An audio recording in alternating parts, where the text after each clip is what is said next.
Shalom, selamat siang bagi kita semua.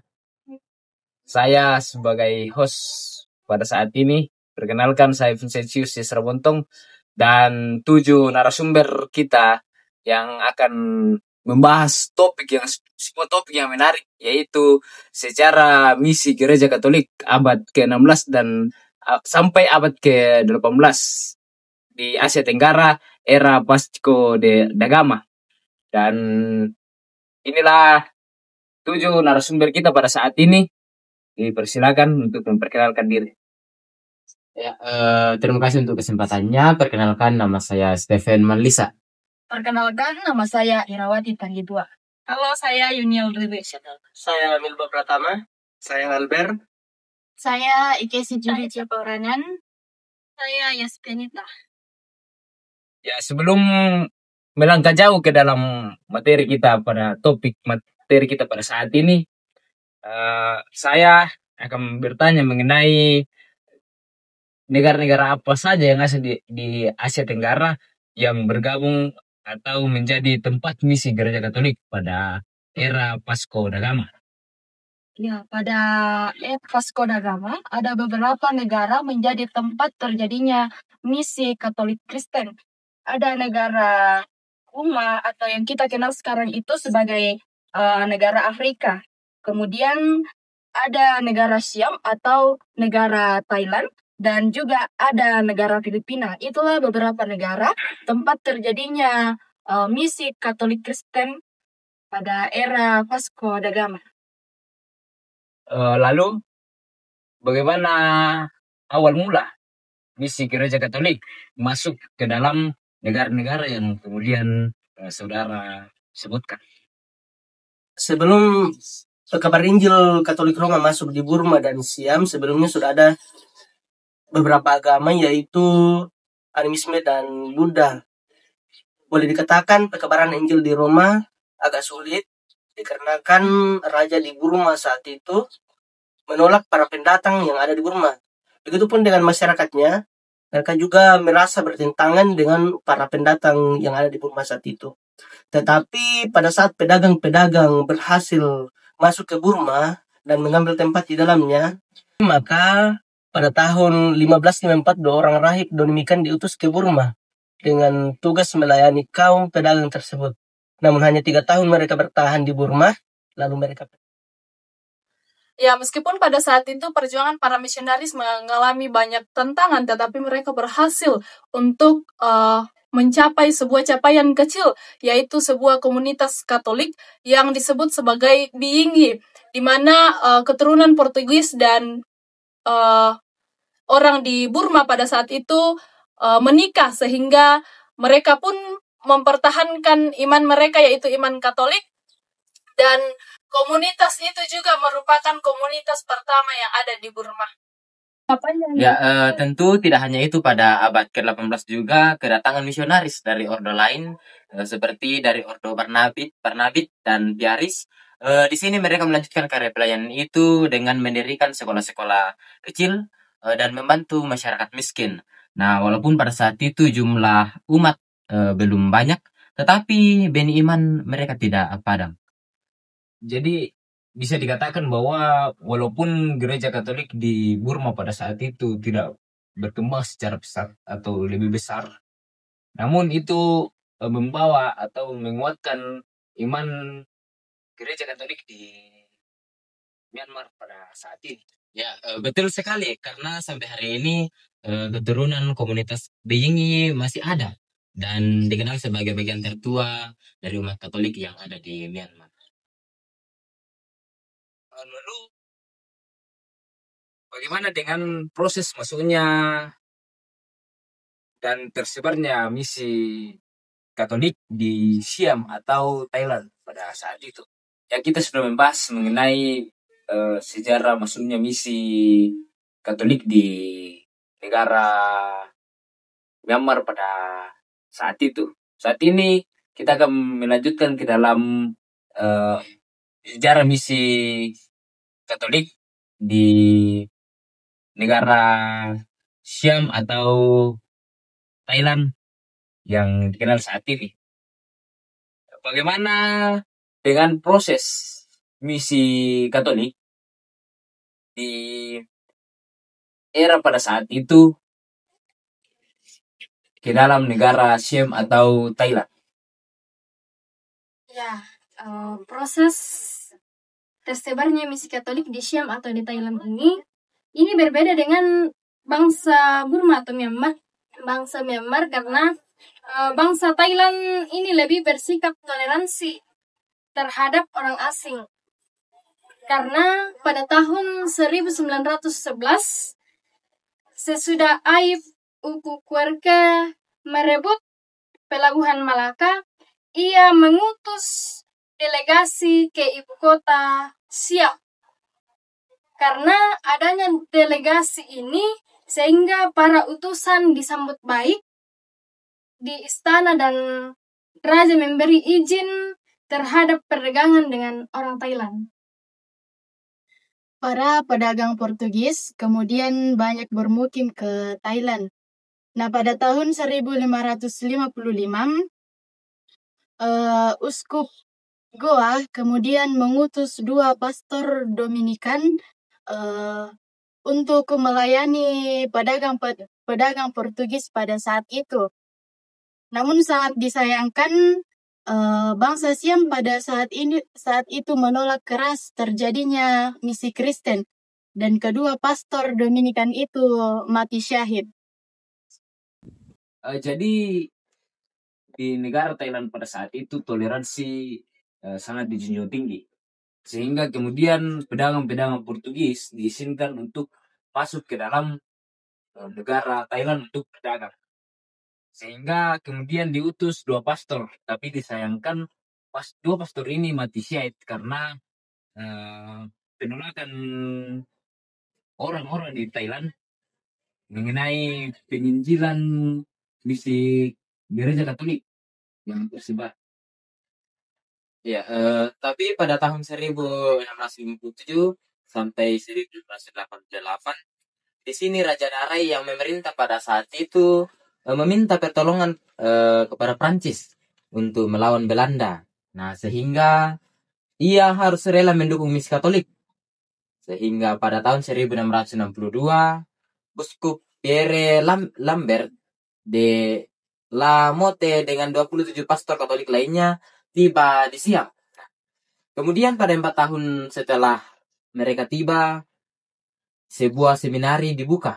Ada seorang prajurit upahan Yunani yang beragam Katolik, yaitu Konstantin Pahaukoin yang diangkat menjadi menteri di Istana Nari pada saat itu. Ya, namun banyak orang yang iri hati melihat pengaruh Pahaukon sehingga pada tahun 1688 pemberontakan memprotes pengaruh orang asing meletus, kemudian Pahaukon ditangkap, disiksa dan dipenggal kepalanya. Itu yang terjadi kepada Pahaukon. Dan dari situ umat Kristen di luar ibu kota ditindas dan seminari terpaksa pindah sampai akhirnya dipindahkan di Penang di Malaysia. Itu yang terjadi. Menjelang akhir abad ke-17, ada 600 orang Katolik di Siam. Dan pada tahun 1785, orang Katolik diperkirakan jumlahnya 1372 dan kebanyakan dari mereka adalah keturunan Portugis. Ya, walaupun kemudian 2 pastor yang pertama diutus itu mati syahid karena dibunuh. Namun 27 pastor kemudian diutus masuk ke dalam negara Siam dan 4 tahun kemudian membentuk seminari yang kemudian membuat rakyat di Siam pada saat itu lebih banyak menganut agama Katolik, yaitu 600 lebih pada tahun 1788 yang kemudian berkembang pesat hingga 1372 orang yang kebanyakan dari mereka adalah keturunan Portugal. Ya, kita sudah mengetahui bagaimana misi Katolik masuk di negara Myanmar dan negara Thailand. Kemudian kita lanjut ke dalam misi Katolik di Filipina.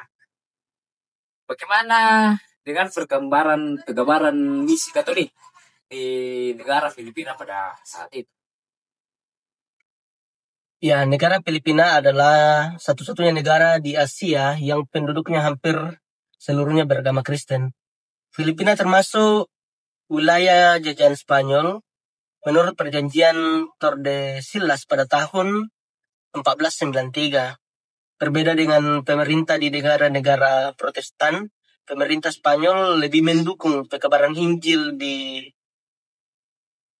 negara jajahannya, di mana bangsa Filipina berbeda dengan negeri-negeri Asia lainnya. Filipina menganut animisme yang kemudian belum ada agama yang mendarah daging dalam bentuk kebudayaan yang kuat menentang kekristenan, sehingga hal ini mengakibatkan misi Gereja Katolik Roma berhasil di Filipina ketimbang di tempat-tempat lainnya di Asia.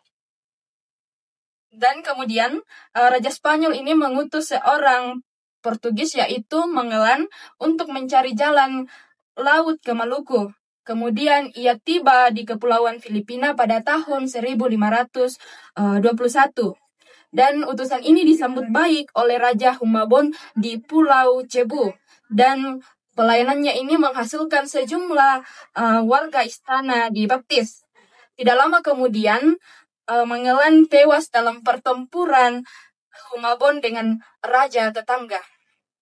Ya, walaupun Magellan waktu itu sudah tewas, tetapi semangat untuk memperjuangkan kekuasaan Gereja Katolik Roma tetap menjadi motivasi utama bagi penjajahan Felipe II, seorang Katolik yang saleh, di mana ada 5 orang biarawan yang merupakan anggota Ordo Agustin.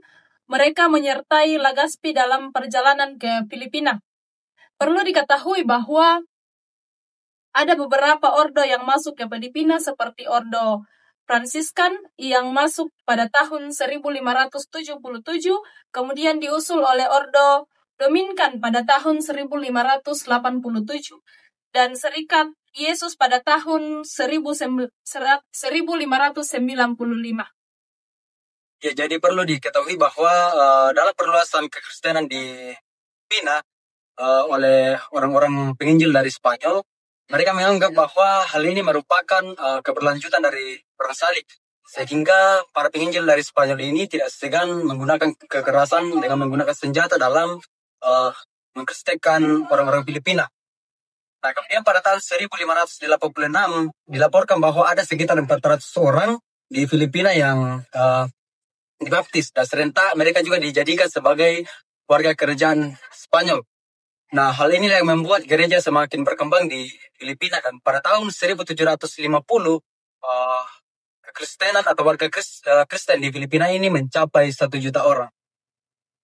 Jadi Filipina merupakan jajahan dari negara Spanyol yang kemudian merupakan negara penganut agama Kristen terbesar pada saat itu. Spanyol mengutus Magellan untuk datang ke Filipina dan disambut baik oleh orang yang ada di Filipina. Walaupun kemudian Magellan mati, tewas pada saat itu, tetapi semangat untuk misi Katolik semakin naik atau berkembang secara pesat, di mana pada tahun 1586 400 orang dibaptis, dan kemudian 1750 jutaan orang menjadi Kristen di Filipina. Pada tahun 1591, Domingo de Salazar menjadi uskup agung, dan kemudian ia melarang perbudakan di Kepulauan Filipina dan mencela kerakusan bangsa Spanyol yang memeras upeti dari penduduk setempat. Dan ia juga menentang kebiasaan pekabaran Injil melalui kekerasan.